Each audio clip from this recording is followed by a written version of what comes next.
गीत की शादी रॉकी से होती है। रॉकी और लकी दोनों भाई जिनका आपस में बड़ा प्यार होता है। अरे वाह भाभी, क्या खाना बना है।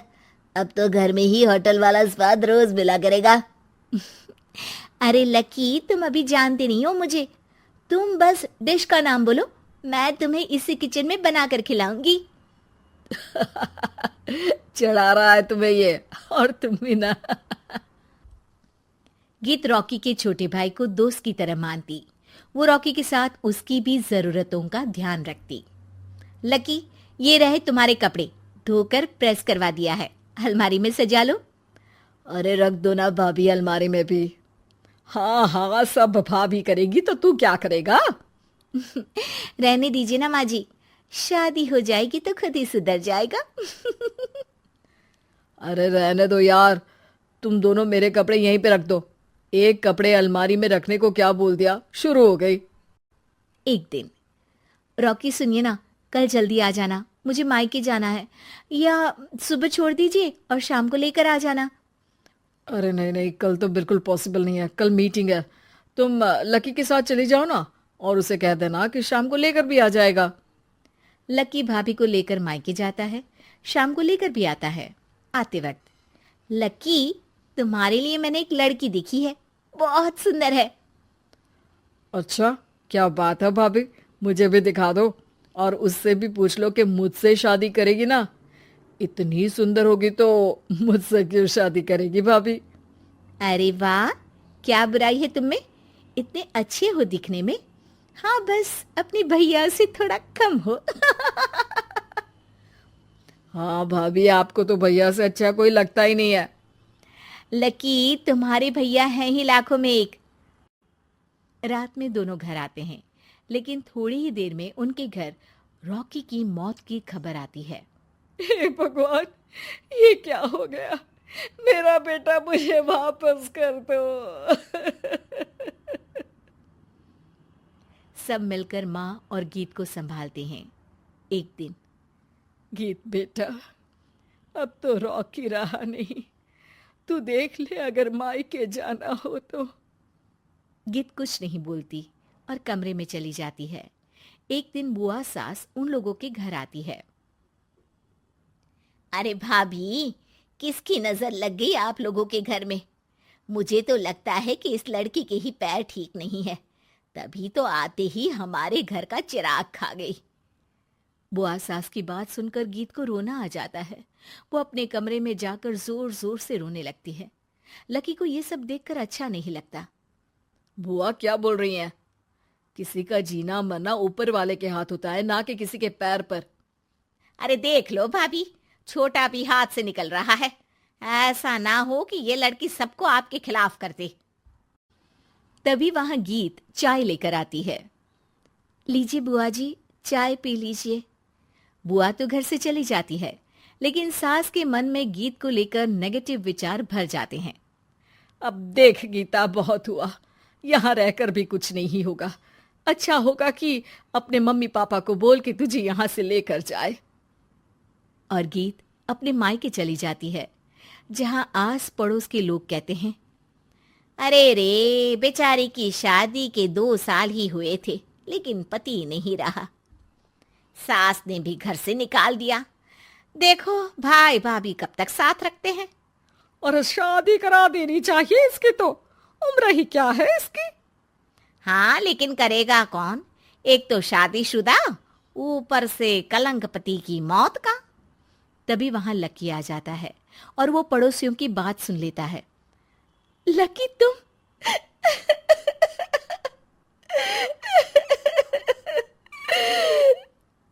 भाभी, ये जमाना आपको जीने नहीं देगा। लेकिन आप चिंता मत करना, मैं आपको आपके हिस्से की सारी खुशियां दूंगा।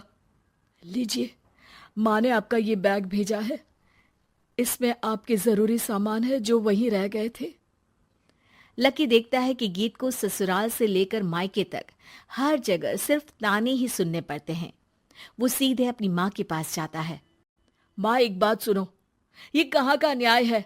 एक लड़की जो छोटी सी उम्र में अपना पति खो चुकी है, वो अब दुनिया के ताने भी झेल रही है। यार, ये तो गलत है ना माँ। हमें भाभी का सपोर्ट करना चाहिए। क्या भैया होते तो भाभी को ऐसा देखकर दुखी नहीं होते? अरे देख लकी, ये समाज ऐसा ही है, और भैया होते तो गीत की ये हालत होती ही नहीं। बिना पति के औरत को तो ये सब झेलना ही पड़ता है। लेकिन कोई तो जरिया होगा ना माँ, भाभी भी हमारे परिवार का हिस्सा है, हम कुछ तो कर सकते हैं ना उनके लिए। हिस्सा है नहीं, हिस्सा थी, और अब तू ज्यादा ना भाभी भाभी करना बंद कर दे, समझा? कुछ दिन ऐसे ही बीतते हैं और एक दिन लकी देखता है कि गीत उसके ही कॉलेज में पढ़ने आई है। अरे भाभी, आप यहाँ कॉलेज में कैसे? लकी, मैंने पढ़ने का निर्णय लिया है। शादी के कारण मेरी पढ़ाई को बीच में ही रोक दिया गया था, पर अब जब कुछ नहीं बचा तो मैंने सोचा पढ़ाई में ही मन लगाऊं। अरे आपने बिल्कुल सही सोचा भाभी। किसी भी तरह की कोई भी जरूरत हो तो प्लीज बिना किसी हिचक के बताना, मैं हूं आपकी मदद के लिए। लेकिन कहते हैं ना, गीत की जिंदगी में सब कुछ बहुत दिनों के लिए ठीक नहीं रहा, और एक दिन क्लास में, अरे ये विधवा है, इसकी तो शादी हो चुकी है। क्या बात कर रहे हो? हमारे साथ तो बैठकर ऐसे पढ़ाई करती है जैसे बच्ची हो। अरे बच्ची नहीं, बहुत शातिर है ये।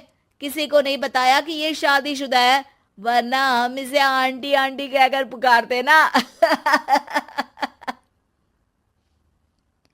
अरे अब तो पता चल गया ना आंटी जी। Aunty aunty.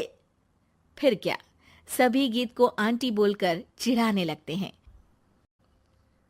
गीत को रोना आ जाता है और वो क्लास के बाहर जाकर रोने लगती है। सामने से लकी आ जाता है। अरे क्या हुआ भाभी, आप रो क्यों रही हैं? तभी पीछे से एक लड़की आ जाती है। हे हैंडसम, इस औरत से ना दूर रहना, इसके प्यार में मत पड़ जाना, क्योंकि ये शादीशुदा है। हमारे साथ झूठ बोलकर हम जैसे ही रह रही थी। हाँ तो क्या गलत है? सही उम्र में तुम्हारे माता पिता तुम्हारी पढ़ाई छुड़वा देते तो आज तुम भी शादीशुदा ही होती ना, और इनका पति नहीं रहा, उसमें इनका क्या कसूर? अरे कोई अपने जीवन को नई शुरुआत दे रहा है तो तुम लोगों को क्यों मिर्ची लग रही है? अरे तुझे बड़ी दया आ रही है, कर लेना तू शादी। लकी तब तो कुछ नहीं बोलता, लेकिन ये बात उसके मन में घर कर जाती है। और फिर एक दिन, माँ, मैं गीत से शादी करना चाहता हूँ।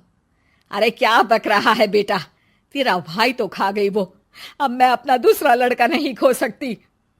नहीं माँ, मैं गीत को यूं परेशान नहीं देख सकता। उसका कॉलेज में भी लोगों ने जीना मुहाल कर रखा है। मैं उनसे शादी कर उन्हें फिर से इस घर की बहू बनाऊंगा। तुम मानती हो तो ठीक है, नहीं तो मैं घर छोड़कर चला जाऊंगा। अरे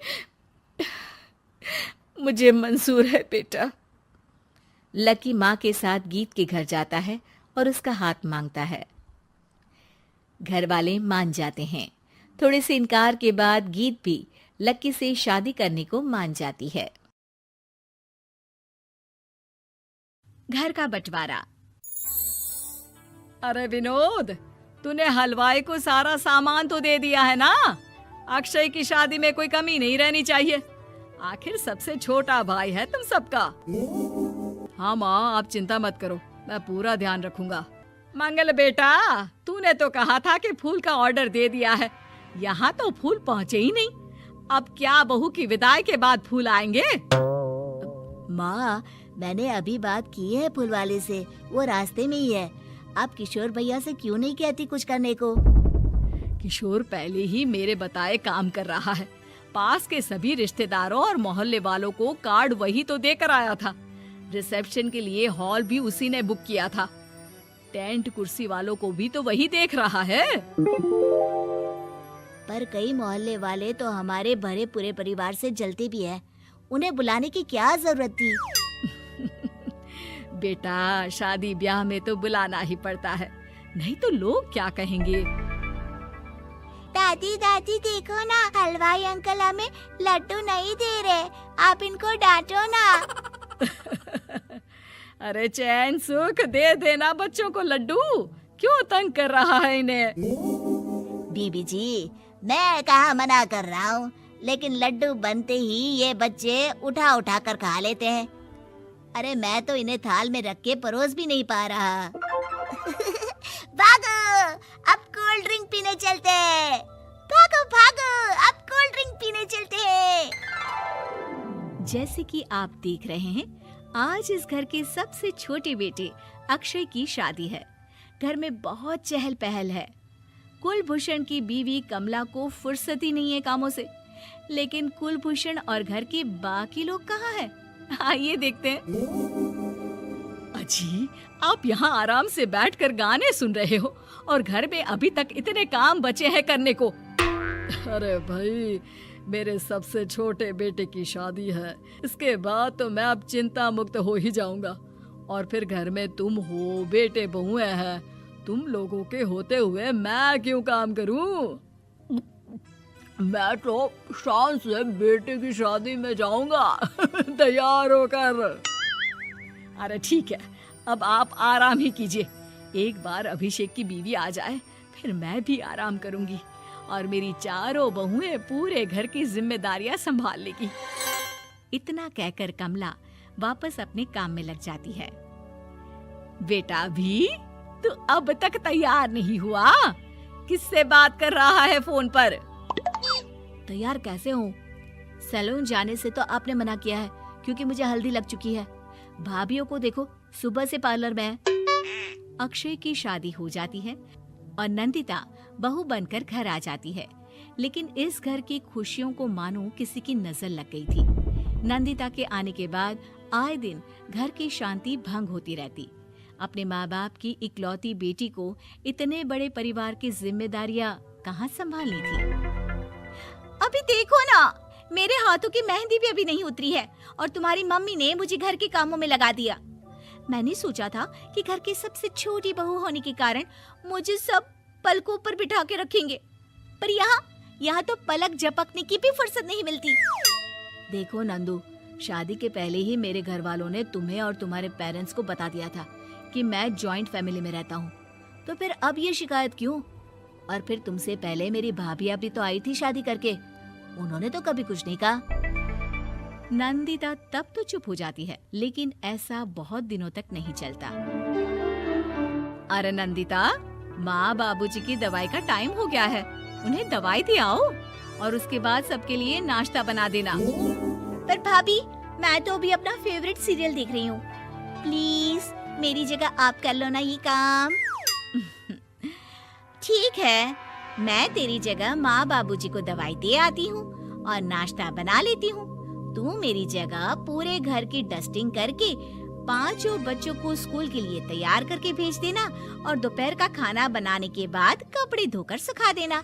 उसके बाद हम दोनों मिलकर बाजार जाकर सब्जी ले आएंगे, फिर डिनर की तैयारी कर लेंगे और उसके बाद बस भाभी, मैं माँ बाबूजी को दवाई देकर सबके लिए नाश्ता बना देती हूँ।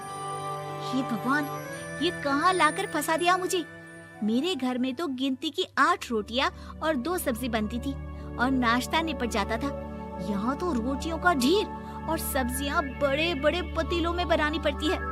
नाश्ता बनते बनते लंच का टाइम हो जाता है और लंच बनते बनते डिनर का। अभी मुझ में तुम्हारे पूरे परिवार का नखरा उठाने की और ताकत नहीं बची। मैं ऐसे नहीं रह सकती। अरे तो क्या चाहती हो तुम? मुझे अलग रहना है बस। तो ठीक है, हम कल ही शिफ्ट हो जाएंगे किराए के घर में। इतना बड़ा घर होते हुए हम किराए पे क्यों रहेंगे? ना जी ना, घर में ही दीवार खड़ी करो अपने हिस्से के आगे। घर के साथ साथ घर की खुशियों में भी दीवार खींच जाती है। ऐसे ही कई महीने बीत जाते हैं और नंदिता माँ बन जाती है। बच्चे के आने से अभिषेक के कंधों पर खर्चों का बोझ आ पड़ता है। अभिषेक का बोझ कम करने के लिए नंदिता भी पार्ट टाइम जॉब कर लेती है, लेकिन इससे उसके सर पर नौकरी, घर और बच्चे की जिम्मेदारी बढ़ जाती है। नंदिता, ये क्या है? तुमने घर भी ठीक से साफ नहीं किया, ना ही मेरे कपड़े धुले हैं। चिंटू के बाल भी कटवाने जाना था, देखो उसके बाल कितने बढ़ गए हैं। अरे करती क्या हो पूरा दिन तुम?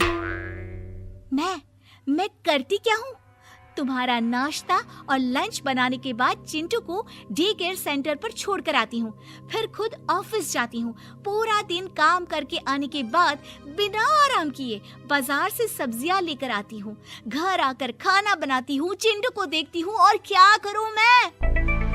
तो किसने कहा था अपने सर पर इतने काम लेने को? मत जाओ ऑफिस। ऑफिस जाए बिना घर के खर्चे कहाँ से पूरे होंगे? चिंटू की डे केयर का खर्च, उसके लिए बेबी फूड का खर्च, प्रेस वाले का खर्च, ये सब तुम्हारी सैलरी से होता नहीं है।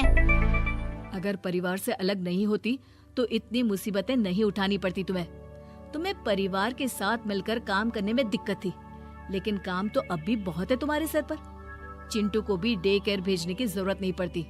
उसको गोद में खिलाने के लिए दादा दादी और घर के सभी बड़े होते। उसके साथ खेलने के लिए उसके भाई बहन भी होते। मेरे तीनों बड़े भाइयों के बच्चे भी बड़े हुए हैं, लेकिन बिना महंगा बेबी फूड खाए, क्योंकि मेरी माँ और भाभियाँ बहुत अच्छे से जानती है कि बच्चे को क्या खिलाना चाहिए। बिजली के बिल जैसे खर्चे भी सब मिलकर बांट लेते थे। लेकिन तुम्हें तो सबसे अलग रहने में ही मजा आता है, तो अब शिकायत क्यों करती हो? बस करो अभिषेक, बस करो। मैं मानती हूँ कि मैं गलत थी। मेरे एक गलत फैसले ने हमें बिल्कुल अकेला कर दिया है सबसे। एक घर में होते हुए भी हम बाकी परिवार से अजनबियों की तरह रह रहे हैं। अभिषेक और नंदिता की सारी बातें घर के बाकी लोगों को सुनाई दे रही थी। तभी कमला बोल पड़ती है। अरे नंदिता बहू, किसने कहा कि तुम अकेले हो? तुम्हारा इतना भरा पूरा परिवार है ना तुम्हारे साथ। हम तो बस ये चाहते थे कि तुम अपनी गलती समझ जाओ। अगर हम तुम्हें समझाते तो शायद तुम ना समझती, लेकिन अपनी गलती का एहसास तुम्हें खुद हो गया है।